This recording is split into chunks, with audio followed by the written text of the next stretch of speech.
ठीक है, देखो कल हमने जो ये पीरियड है, पीरियड की कुछ प्रॉपर्टीज पढ़ी थी और उसके एक दो क्वेश्चंस हमने कल किए थे। कुछ क्वेश्चंस आज देखो कैसे करेंगे, उनको अप्लाई कैसे करेंगे। अब जैसे ये वाला क्वेश्चन देखो, 0 से 100 है x माइनस बोथ x। इसको हम दो तरह से कर सकते हैं, या तो आप इसे अलग अलग कर लो, x अलग है इसका अलग, या फिर एक और तरीका भी है, आप इसे 0 to 100, ये जो x माइनस बॉक्स x है एक्चुअली क्या हो गया, फ्रैक्शनल पार्ट हो गया। और जो फ्रैक्शनल पार्ट होता है तो उसका ये तो पीरियोडिक होता है, जो फ्रैक्शनल पार्ट फंक्शन है तो ये पीरियोडिक होता है, इसका पीरियड क्या है, तो इसे हम लिख सकते हैं 100 into 1, 100 है इसका 100 into 1 लिखो, 100 into 1 तो 0 100 100 को 1 तो हो गया t और ये हो गया n, 0 to n की वाली प्रॉपर्टी लगेगी। ये सब अगर हम 100 into 1 लिखा तो 100 का हो गया n और t पीरियड होगा 1, ये n t बन गया 0 to n। और कल हमने पढ़ा था 0 to n t क्या होता है, n आ गया 0 to 1 x dx हो जाएगा। तो जब ये 100 आ गया 0 to 1 हो गया, अब 0 से 1 के लिए तो ये पीरियड 0 से 1 है तो उसके लिए x ही रहेगा, ये यहाँ पर फ्रैक्शनल पार्ट x है तो इसकी वैल्यू तो x रहेगी। अगर ये 0 से 1 है तो इसे आप लिख सकते हो 100 0 से 1 x dx हो जाएगा। नेक्स्ट इसका इंटीग्रेट करो, आंसर आ गया 100, ये बन गया हमारा x² बाई 1 इसमें लगा देंगे तो हो गया 1/2 का मतलब हो गया 50।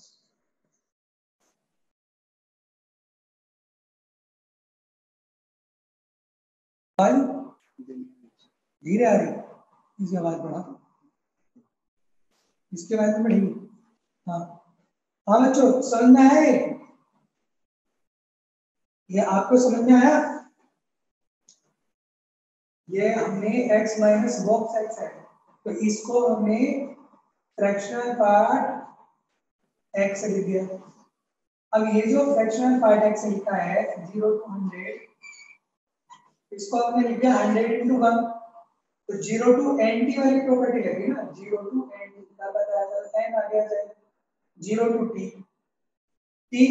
1 हो गया। क्यों, क्योंकि ये जो फ्रैक्शनल पार्ट फंक्शन है इसका पीरियड कितना है 1। अब जब इसका पीरियड 1 है 0 to 1 तो इसे इसको फ्रैक्शनल पार्ट x को हम क्या लिख सकते हैं, x का इंटीग्रेशन करके निकला तो आंसर आ गया। और ठीक जैसे ये वाला क्वेश्चन है इसको भी आप ऐसे कर सकते हो, इसको देखना नीचे फ्रैक्शनल पार्ट आ रहा है ऊपर ही आ रहा है तो इसको आप ऐसा लिख दो, अगर 0 to n और ये इसको हम x माइनस फ्रैक्शनल पार्ट ये भी तो लिख सकते हैं।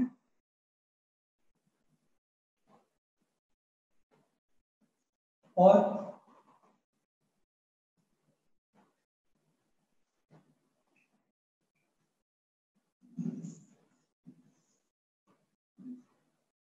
इसको अलग अलग दो बना लें, अलग अलग इंटीग्रेशन कर दें तो अलग अलग इंटीग्रेशन करने से क्या आएगा 0 to n ये आएगा x dx, एक तो x dx आएगा और एक minus 0 to n fractional part x और dx आएगा माइनस, तो ये आएगा 0 to n और नीचे जो डिनोमिनेटर है उसको दोनों को नीचे अलग अलग लिखो।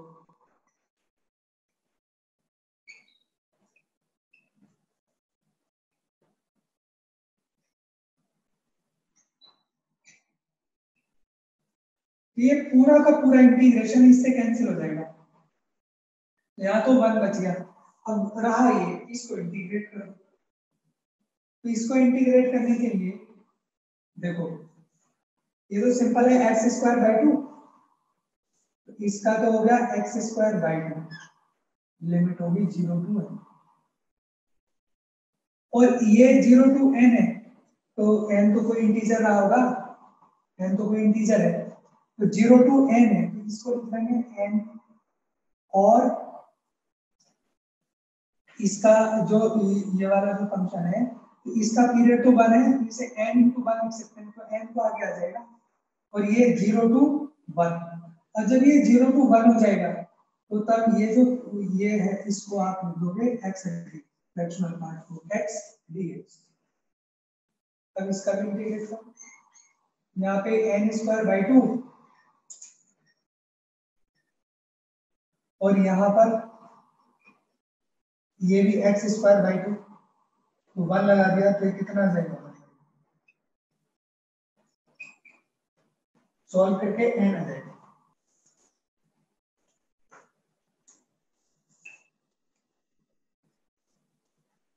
Sine x plus cos x, देखो ये है मॉड, अब क्या करें इसको, ये -π/4 -π/4, अगर इसको √2 से डिवाइड कर दे, √2 से मल्टीप्लाई कर दे, तो ये बन जाएगा माइनस,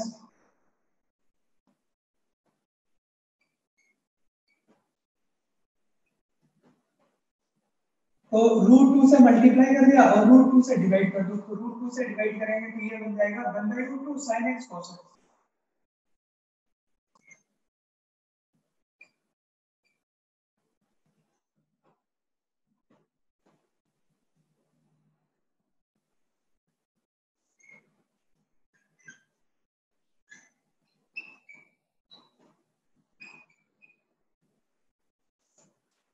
साइन पाई, ये इसको cos π/4 sin x, ये sin π/4 sin a plus b,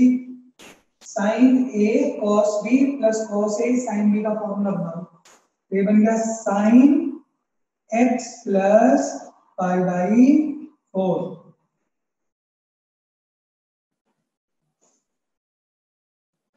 अब देखो जो कल प्रॉपर्टीज में बता रहा था कि इसमें जैसे x आ रहा है,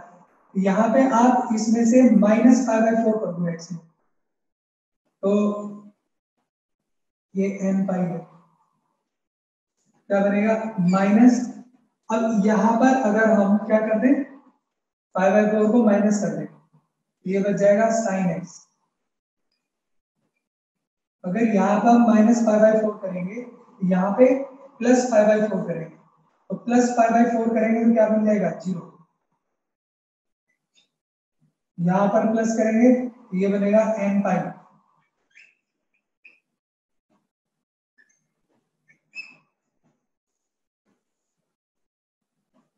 0 to n pi mod of sin x बन गया। मोड ऑफ sin x का जो पीरियड होता है वो पाई होता है, मोड ऑफ sin x का पीरियड पाई, तो देखो ये पाई हो गया, ये पीरियड हो गया, तो ये 0 to n t, 0 to n t property लगी, तो इसमें n आ गया है, √2 n, 0 टू पाई,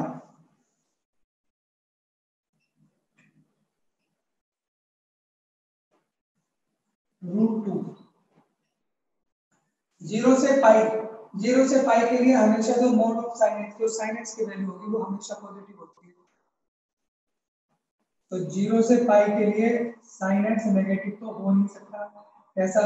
हमेशा पॉजिटिव होगा, तो 0 टू पाई sin x। अब इसको इंटीग्रेट कर दो, इसका इंटीग्रेशन आएगा -cos x, लिमिट लगा दो 0 टू, कितना आ गया,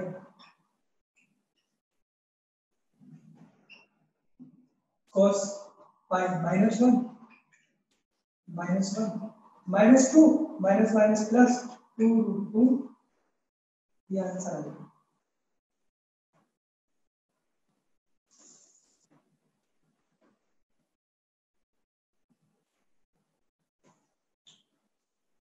ये ग्रेटेस्ट इंटीजर फंक्शन है और 0 टू x है, x कहां को बिलोंग करता है 2n पाई प्लस π/2, इसका मतलब क्या हुआ n नेचुरल नंबर है,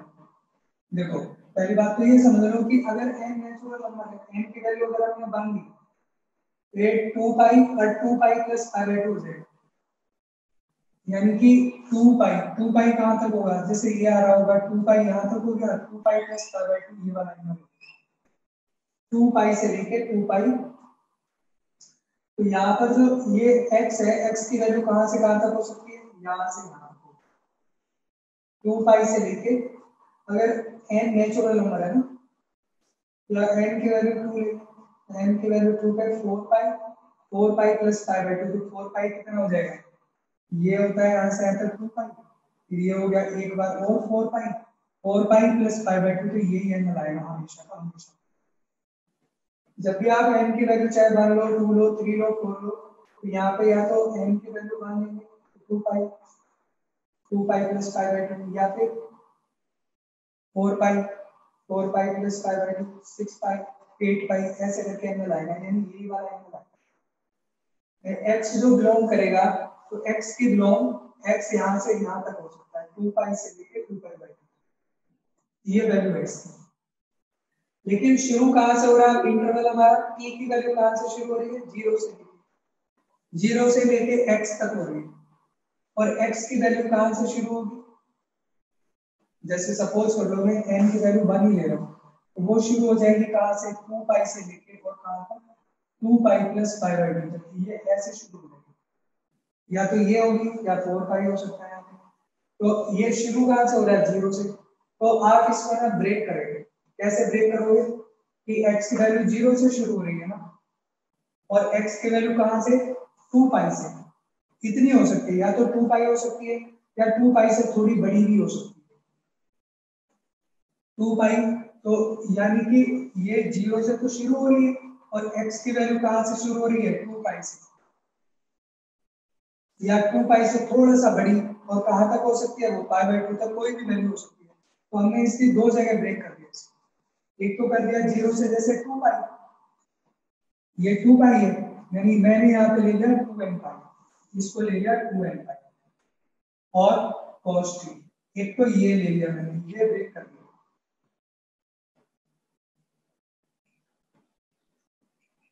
ये ब्रेक कर दिया cos t डी, और दूसरा कहां से, प्लस 2n पाई से लेकर के जो बच गया, मतलब यहां तक तो ले लिया 0 से लेके 2n पाई तक, 2n पाई से लेके और 2n pi plus pi by 2, दो इस तरह से अलग अलग ब्रेक कर दिया, ठीक है। अब इसमें आप एक बात ये देखो, इसमें समझना ही है कि अगर ये t है cos t, तो cos t की वैल्यू 2 पाई से लेकर, जैसे ये है यही वाली वैल्यू ले लो, समझने के लिए मैं ये वाला इंटरवल ले रहा हूँ, 2 पाई से 2 पाई प्लस पाई बाय 2 है, तो 2 पाई से 2 पाई बाय 2 ये हो गया, तो यहाँ पर जो इसकी cos t की वैल्यू होगी, तो cos t की वैल्यू 0 और 1 के बीच में होगी, ये होगी, यहाँ से यहाँ तक जा रहा ना, ये 0 और 1 के बीच में होगा। तो जब ये फ्रैक्शनल पार्ट वो लेंगे यहाँ पर ग्रेटेस्ट इंटीजर, यानी बॉक्स लेंगे, तो बॉक्स लेंगे तब इसकी वैल्यू जो आ जाएगी, क्योंकि हमारा जो t है तो वो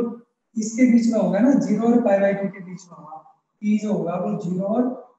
पाई बाय 2 के बीच में होगा, ये जो cos t की वैल्यू होगी ये कहां से कहां तक हो जाएगी, 0 और 1 के बीच में हो जाएगी, तो इसका जो ये फ्रैक्शनल पार्ट ये जो होगा ना ग्रेटेस्ट इंटीजर, ये क्या हो जाएगा, 0 हो जाएगा, क्यों, 1 से छोटा है ना, तो इसलिए क्या हो जाएगी ये वैल्यू 0, तो यहाँ पर जो इसकी वैल्यू है वो 0, ये वाला जो इंटीग्रेशन होगी 0 हो जाएगा, ये वाला। अब बात आती है इसकी, आती है जैसे अब ये cos की है, तो इसमें ये अगर हम n की वैल्यू 1 के लिए नहीं देखें तो 0 से 2 पाई हो गया, ये हो गया 0 से 2 पाई, तो 0 से 2 पाई को समझने के लिए अगर इसका मैं ग्राफ बनाऊं 0 से 2 पाई, तो 0 से 2 पाई का ग्राफ cos का तो ऐसे बनेगा, ये ऐसे,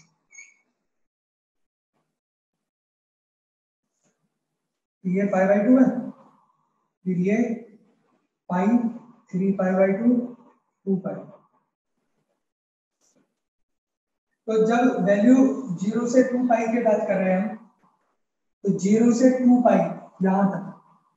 जब t की वैल्यू 0 से π/2 हो, जब t की वैल्यू किसको बिलोंग करेगी 0 से π/2 को, तो जो cos t बिलोंग करेगा वो किसकी वैल्यू होगी,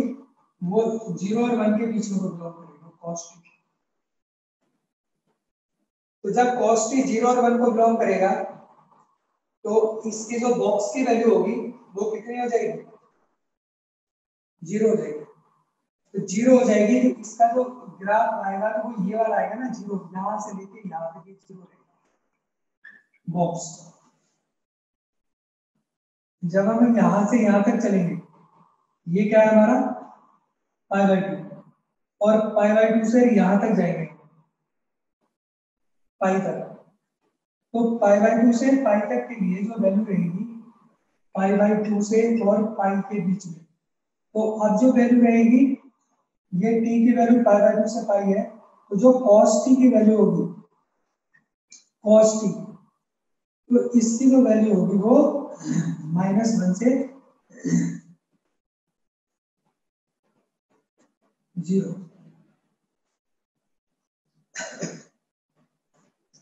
-1 से 0 रहेगी cos t, क्योंकि यहाँ π/2 पे 0 और यहाँ cos पाई पे -1। तो अब जो बॉक्स की वैल्यू आ जाएगी cos t की, वो -1 आएगी। फिर यहां से यहां तक चलेंगे, पाई से लेके यहां तक, तो पाई से लेके जब पाई से आगे को चलेंगे, तो पाई से लेके और यहाँ 3 π/2 तक, तो पाई से 3 π/2 तक भी मैं बता रहा था कि जब π/2 से पाई है, ये किसकी वैल्यू है, t की। अगर t π/2 से पाई होगा यहां से लेके यहां तक, तो cos t की वैल्यू भी -1 से 0 होगी। तब जो ये बॉक्स आएगा cos t, इसकी वैल्यू क्या हो जाएगी, -1। अब यहां से आगे देखो, यहां से ये क्या है, पाई, पाई से, और ये 3 π/2, तो पाई से 3 π/2 यानी t जो है, अगर वो पाई और 3 π/2 के बीच में होगा, तो cos t कहां से कहां तक हो रहा है, तब ये -1 से 0 होगा। ऐसे होगा ना, यहाँ तक पहले 0 से -1 आएगा, फिर -1 से 0 आ रहा है, तो यहाँ भी जो बॉक्स की वैल्यू होगी इसकी, वो क्या होगी, -1। तो इसका मतलब हमने ये देखा कि π/2 से पाई और पाई से 3 π/2, बॉक्स की जो वैल्यू है वो -1 रहेगी, यानी यहां से लेके ये और यहां तक, ये पूरी वैल्यू यहां से यहां तक -1 रहेगी। कहां से, π/2 से और 3 π/2। अब 3 π/2 से आगे आ जाओ यहां तक, जब 3 π/2 से आगे 2 पाई तक आएंगे, अगर t 3 π/2 से कहां तक रहेगा, 2 पाई, तो अब जो वैल्यू रहेगी 3 π/2 से 2 पाई तक, तो cos t की वैल्यू 0 से कम रहेगी। तो अब जो बॉक्स होगा ये, इसकी वैल्यू फिर 0 हो जाएगी, यानी कि अगर जैसे 0 से 2 पाई का अगर इंटरवल होगा, तो 0 से 2 पाई वाले इंटरवल में ब्रेक करेंगे 0 से π/2, π/2 से पाई, पाई से 3 π/2 और 3 π/2 से 2 पाई। तो इसमें दो तो 0 हो गए, एक तो 3 π/2 से 2 पाई वाला 0 हो गया, 3 π/2 से 2 पाई ये 0 हो गया, ये वाला। तो इसका जो ग्राफ बनेगा ना बॉक्स का cos t का, वो कैसा बनेगा, वो ऐसे बनेगा, यहां से यहां तक ये लाइन आएगी, ये वाली, ये 0 से, तो देखो ये जैसे cos t का ये ग्राफ बनता है 0 से 2 पाई तक, यहां तक हो गया। तो इसमें ये बॉक्स है, तो इसका ग्राफ कैसा बनेगा, बॉक्स का ग्राफ, ये 0 से π/2 है, तो अगर t की वैल्यू अगर हमारी 0 से π/2 होगी, तो cos t 0 से 1 होगा। तो बॉक्स की वैल्यू क्या हो जाएगी 0, यानी कि 0 से π/2 तक जो रहेगा इसका जो ग्राफ रहेगा वो 0 रहेगा, यानी यहाँ से यहाँ तक 0 रहा। इसके बाद π/2 से लेके और पाई तक, π/2 से लेके और पाई तक जो होगा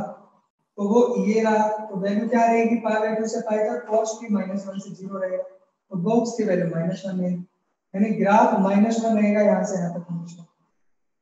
ये वाला जो ग्राफ है ये वाला, तो ये बॉक्स cos t का है, बॉक्स cos t। और फिर चला हमारा यहाँ से पाई से लेके 3π/2, तो अगर t π/2 से यहाँ तक रहेगा, पाई से लेके 3π/2 तक, तब cos t की वैल्यू -1 से 0 रहेगी और बॉक्स की वैल्यू भी -1 रहेगी। अब t की वैल्यू 3π/2 से लेके और 2π,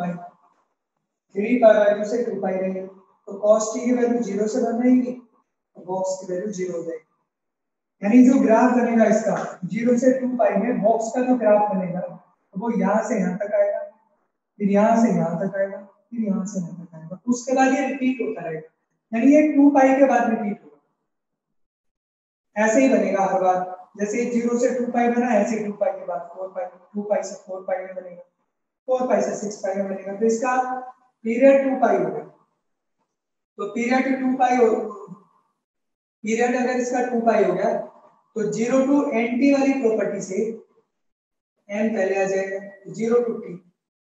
अब 0 से 2π में जो वैल्यू रहेगी, इसकी जो वैल्यू रहेगी, तो एक तो वैल्यू ये वाली 0 हो गई और एक ये वाली 0 हो गई, दो वैल्यू 0 हो गई, तो वैल्यू बची कौन सी π/2 से 3π/2 पे -1, तो π/2 से लेके 3π/2 पे -1 और बाकी दो वैल्यू वो 0 हो गए उनके इंटीग्रेशन, एक 0 से π/2 का और एक 3π/2 से 2π का। अब इसको इंटीग्रेट कर दो, इसको इंटीग्रेट करके यार तो -nπ आपका आंसर होगा।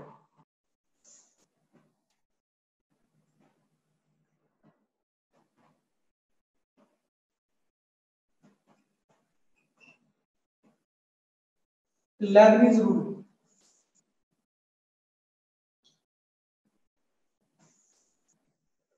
एक फंक्शन है f(x),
एफ एक कंटिन्यूअस फंक्शन है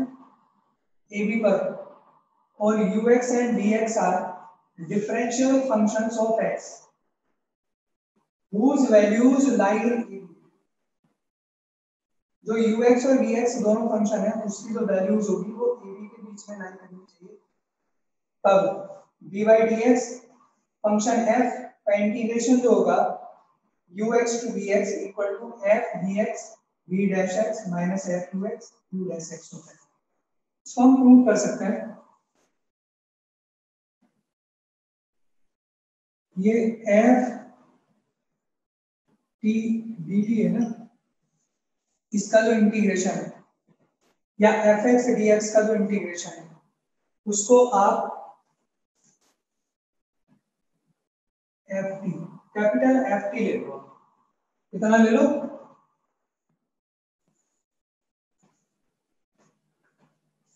या इसको यहाँ पे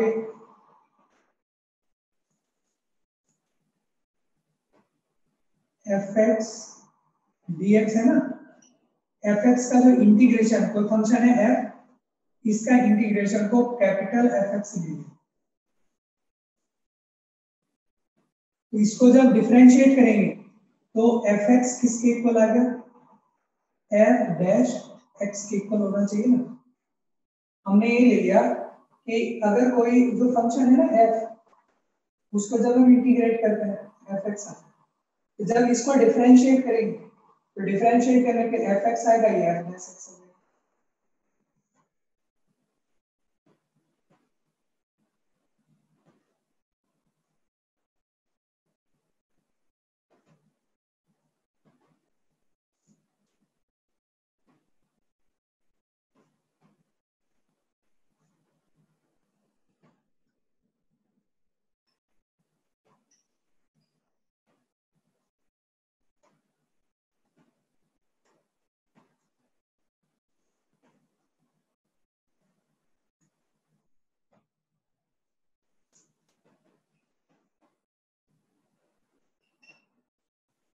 इसको क्या लिख सकते हैं? एफ टी डी टी आ रहा है ना, तो इसका मतलब एफ टी डी टी का इंटीग्रेशन ऑफ एफ एक्स लिख सकते हैं। यहाँ लिख सकते हैं हम इसको इंटीग्रेशन एफ टी, और लिमिट क्या आ जाएगा? U x to b x.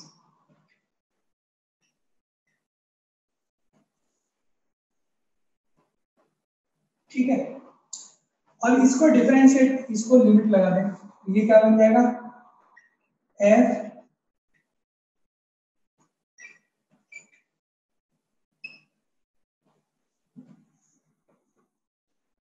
जो इंटीग्रेशन है एफ एक्स डी एक्स वो एफ एक्स के इक्वल है, कैपिटल एफ एक्स के। तो ये जो एफ टी डी टी इसका जो इंटीग्रेशन हुआ वो एफ टी के इक्वल हो गया, ये लिमिट ऐसे आ गई। फिर हमने लिमिट लगा दी तो ये इसकी वैल्यू आ गई।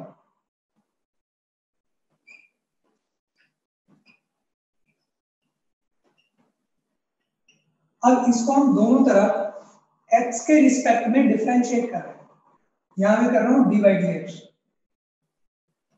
इधर भी डिफरेंशिएट कर दिया हमने,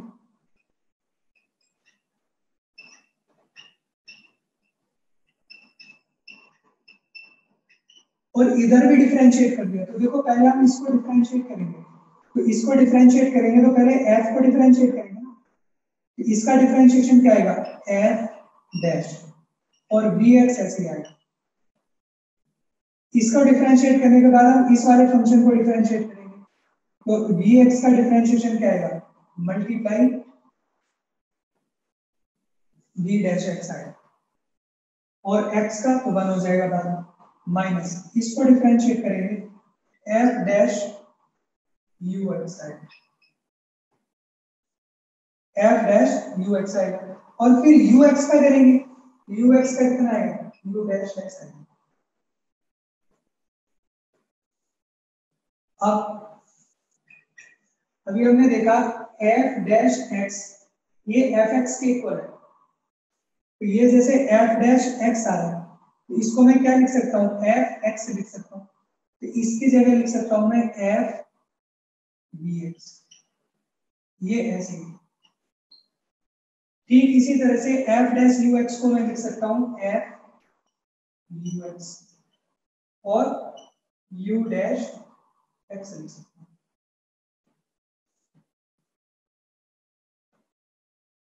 this is called Lebanese rule. इसमें जो एफ कोई फंक्शन है तो वो कंटिन्यूअस है, कहां पर, ए बी पर कंटिन्यूअस फंक्शन होना चाहिए। यूएक्स और डीएक्स दो फंक्शन है, डिफरेंशिएबल है और एक्स के फंक्शन है, जिनकी वैल्यू जो होगी एफ एक्स और यू एक्स की दोनों की वो ए बी के बीच में लाई करनी चाहिए। तो ये लेबनीज थ्योरम है कि इसका जो इंटीग्रेशन होगा वो ये होगा, इसका डिफरेंशिएशन। अब हमें इसको प्रूव करना है। तो ये जो फंक्शन है कोई एफ एक्स डीएक्स, इसको अगर मैं ये कहूं कि इसका इंटीग्रेशन एफ एक्स का वो कैपिटल एफ एक्स आ रहा है, ये एज्यूम किया हमने, सपोज करो इसका कोई कुछ तो इंटीग्रेशन आएगा ना एफ एक्स डीएक्स का, तो इसका इंटीग्रेशन मान लो ये आ रहा है। अगर मैं इसे डिफरेंशिएट कर दूंगा एफ डैश एक्स हो जाएगा, तो ये तो एफ एक्स ही बचेगा। ये मैंने लिखा है u x to b x f t d t. तो जब मैं ये कह रहा हूं कि इसका जो इंटीग्रेशन है एफ का इंटीग्रेशन वो कैपिटल एफ है, तो limit u x to b x ऐसे आ गई। अब मैंने इस लिमिट को पुट कर दिया है कहां पे, टी के प्लेस पर, तो ये वी एक्स हो गया और यहाँ पे यू एक्स हो गया, f v x minus f u x. इसके बाद अब क्या होगा, अब आप इसे डिफरेंशिएट कर दो, differentiate both sides, differentiate both sides, दोनों साइड में आपने डिफरेंशिएट कर दिया। तो ये तो d by d x with respect to x, with respect to x कर दिया। तो ये तो d by d x u x to b x हो गया एफ टी डी। ये एफ इसका डिफरेंशिएशन कैसे करेंगे, पहले एफ का करेंगे तो एफ डैश हो जाएगा, बी एक्स ऐसे आ गया, फिर बी एक्स का करेंगे बी डैश एक्स, फिर इसका एफ डैश यू एक्स करेंगे, यू का यू डैश एक्स करेंगे। अब आप ये देखो कि एफ डैश एक्स जो वो इसके इक्वल है एफ एक्स के, तो एफ डैश ये एक्स हो गया, इसको हम क्या लिख सकते हैं, स्मॉल एफ डी एक्स, ये ऐसे स्मॉल एफ यू एक्स, ये ऐसे। अब इसको अप्लाई कैसे करेंगे, तो क्वेश्चन देखो, ये आपको y की वैल्यू दी हुई है और आपको फाइंड क्या करना है, dy अपॉन dx फाइंड करना है, dy d upon dx of y, ये फाइंड करना है, यानी आपको इसको डिफरेंशिएट करना है। तो इसको डिफरेंशिएट करा आपने dy dx, तो इसका मतलब आप इसको डिफरेंशिएट करना चाह रहे हैं, यही तो कर रहे हैं आप।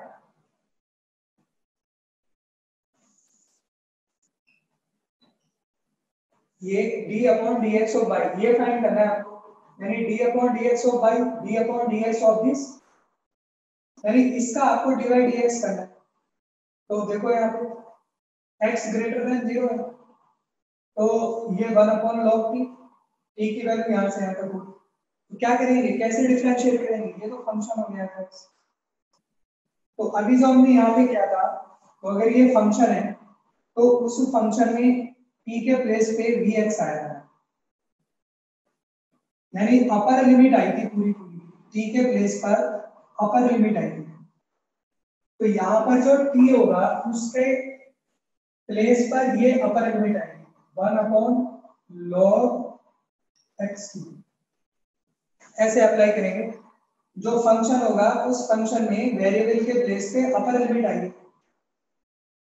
और फिर जो अपर लिमिट है उसका डेरिवेटिव, तो इसका डेरिवेटिव कितना हो गया 3x²। यहाँ देख लो, पहले t के प्लेस पर जो t था यहाँ पर उसके प्लेस पे अपर लिमिट आई, ये आ गई upper limit f upper limit, फिर अपर लिमिट का derivative minus f lower limit, तो अब माइनस करके इसमें लोअर लिमिट x² आएगी,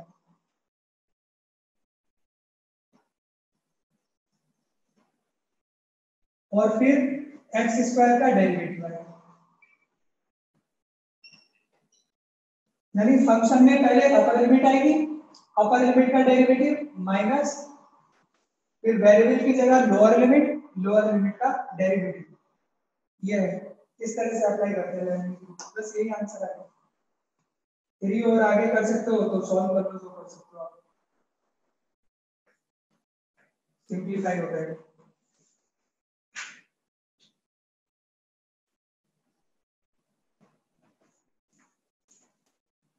जैसे 3x² है, 3 तो आगे आ जाएगा, 3 log x हो, ये 2 आगे आ जाएगा। अब इसमें से 3 से 3 कट गया, 2 से 2 कट गया, x बाई log x को कॉमन ले लो, x माइनस 1 बच जाएगा।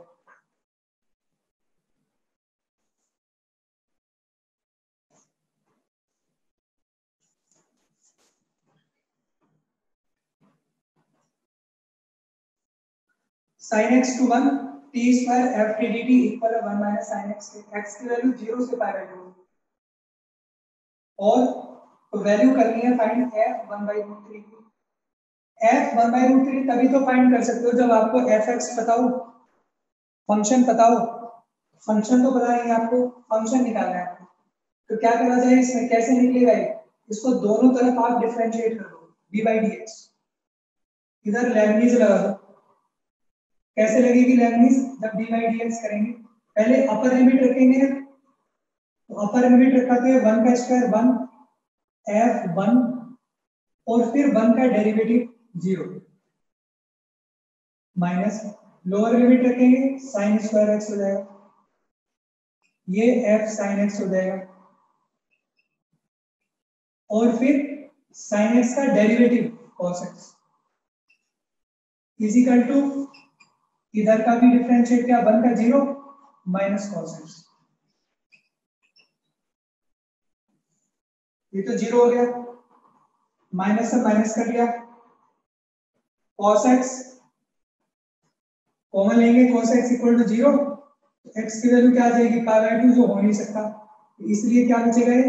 Sine square x f sin x और इज इक्वल टू 1 बचेगा। cos x को इधर लेके कॉमन लेंगे ना, या तो cos x 0 आएगा तो वहां से x की वैल्यू पाई बाई 2 आएगी, लेकिन x को 0 और पाई बाई 2 को बिलोंग करता है तो पाई बाई 2 नहीं हो सकता, इसलिए ये इक्वल होगा दूसरा वाला फैक्टर। यहां से f sin x किसके इक्वल आ जाएगा 1 अपॉन sin स्क्वायर x। ये फंक्शन हो गया। ये किस तरह का फंक्शन है, सपोज कर लो मैं sin x को y ले लूं, तो sin x को y लिया तो 1 अपॉन y स्क्वायर, तो ये तो फंक्शन ये बन गया ना f y equal to 1 by y square, ये कोई फंक्शन रहा। या ये भी कह सकता हूं मैं f x equal to 1 by x square, या f z equal to 1 by z square, variable तो कोई भी ले लो, कि इस तरह का कोई फंक्शन रहा होगा 1 अपॉन y स्क्वायर। अब फाइंड क्या करना है, f 1 बाई रूट 3 करना है, यानी y को क्या रख दूं मैं 1 बाई रूट 3, तो अगर मैंने y को 1 बाई रूट 3 रखा तो y को 1 बाई रूट 3 इसका स्क्वायर कर दिया 1 बाई 3 3 3 आंसर आ गया। ये कितना आंसर आ गया 3।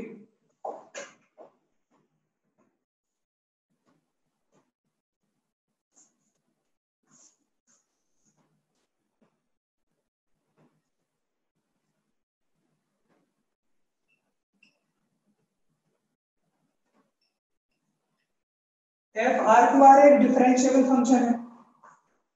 और एफ टू 6 है, एफ डैश टू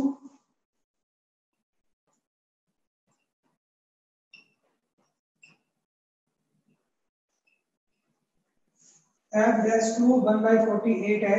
तो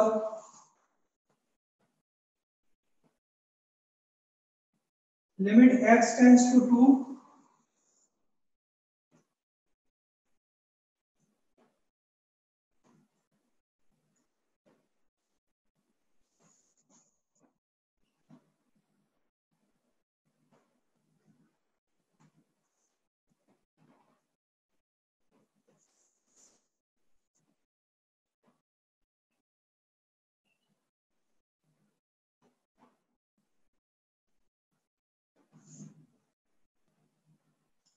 ये लिमिट निकालनी है।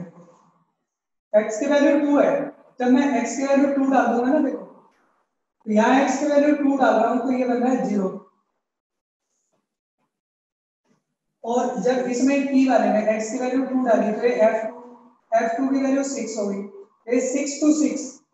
लिमिट सेम होगी 6 to 6, तो ये भी 0 बन जाएगा, ये 0/0 फॉर्म होगी। तो आपने लिमिट में पढ़ा होगा 0/0 इनडिटरमिनेट फॉर्म होती है। तो अगर ये 0/0 फॉर्म बन गई तो इसमें एल हॉस्पिटल लगा, एल हॉस्पिटल क्या होगा, ये इस तरह का फंक्शन हो गया, x-2 अलग कर दो और ये 6 to fx 42 और इस तरह से हो गए 6 to fx 42 dt upon x-2, और इसमें हमने लिमिट लगाई, तो लिमिट अगर x की वैल्यू 2 लगा रहे तो ये 0 हो जा रहा है, यहां लगा रहे तो ये f2 6 दे रखा है, तो कितना हो जाएगा f2 6 लगाने पर 6 to 6, यानी ये वाली वैल्यू 0/0 इनडिटरमिनेट, इसलिए एल हॉस्पिटल लगाओ। तो जब इसमें एल हॉस्पिटल लगा देंगे अब, तो ये वाली वैल्यू 1, ये 0, और ऊपर जब इसमें एल हॉस्पिटल इसको डिफरेंशिएट कर रहे हैं ना x के रिस्पेक्ट में, तो इसको भी डिफरेंशिएट करेंगे, तो इसको डिफरेंशिएट कैसे करेंगे, ये होगा d/dx 6 fx 4t3, ये होगा, और लिमिट x टेंड्स टू 2। तो इसमें क्या लगेगा, लेबनीज से इसका डिफरेंशिएशन होगा। कैसे, पहले आप ये जो fx है अपर लिमिट है, तो अपर लिमिट को यहां पर रखोगे, तो अपर लिमिट रखी आपने, कितनी आ गई अपर लिमिट रखने पर, अपर लिमिट रखने पे क्या आएगा, आपने अपर लिमिट रखा 4 fx का पावर 3, अपर लिमिट यहाँ पे अपर लिमिट रखा, फिर अपर लिमिट का डेरिवेटिव, ये f डैश x होगा, फिर माइनस, अब लोअर लिमिट रखा आपने 4 और 6 का क्यूब, और फिर लोअर लिमिट का डेरिवेटिव। तो अगर ये लोअर लिमिट या अपर लिमिट में से कोई सी भी अगर कांस्टेंट हो तो उसे समझ लो कि वो 0 ही हो जाना है, 6 का डेरिवेटिव 0, यानी ये 0 ही हो गया, अगर ये कोई कांस्टेंट आ रहा हो तब वो 0 ही हो जाना है,